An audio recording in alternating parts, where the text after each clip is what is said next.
a stinger, weren't you? That's a great, wonderful march. In fact, it was published in America by the former band director of Lamar University, Pete Wiley. And years and years ago, Pierre Lamont wrote this piece for the Belgian paratroopers, a very tough bunch of guys in World War II. And it kind of languished for a long time. The European copyright fell through, and Mr. Wiley heard about it, so he called, or somehow got in touch with Mrs. Lamont, the widow.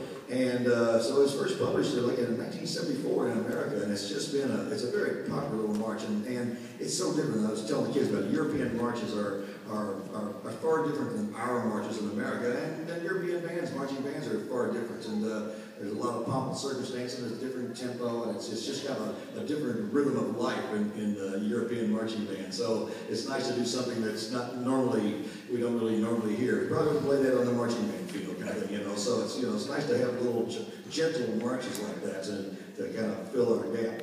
We're going to continue a piece called Hero Music. It was written for a man in fact, Alexandra wrote to me this last week to ask me about, said, well, I'm looking at this piece we're going to do, and I want to know more about the man that it was written for.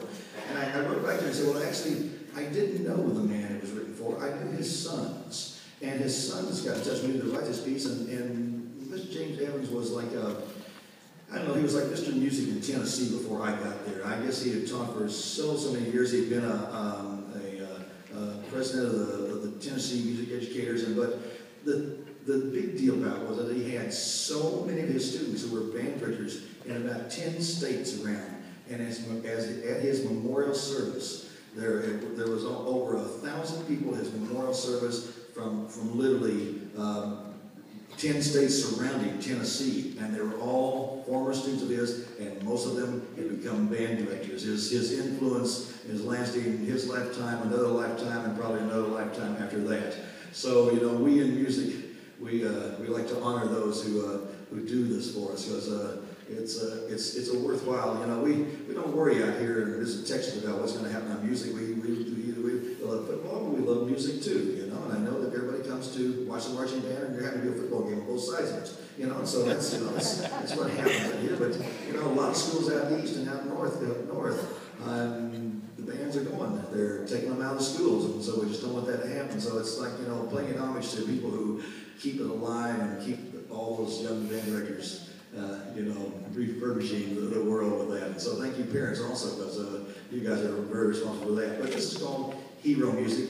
Mr. Evans also was a good friend of a gentleman in Nashville called Michael W. Smith, a Christian artist, and liked some of his pieces. And his sons asked me if I would incorporate a couple of motifs. And one of the motifs I incorporated was the opening motif to a song called Majesty. And as some of you may know, it's been around for a long time. And then I got in touch with Michael Smith to ask if I could kind of borrow a little bit of his Opus Dei that he did several years ago to kind of incorporate it inside the piece. And so some of the first base sound for those who kind of follow the contemporary Christian field, you may hear something very familiar in there, and it's meant to be there. So this is Hero Music.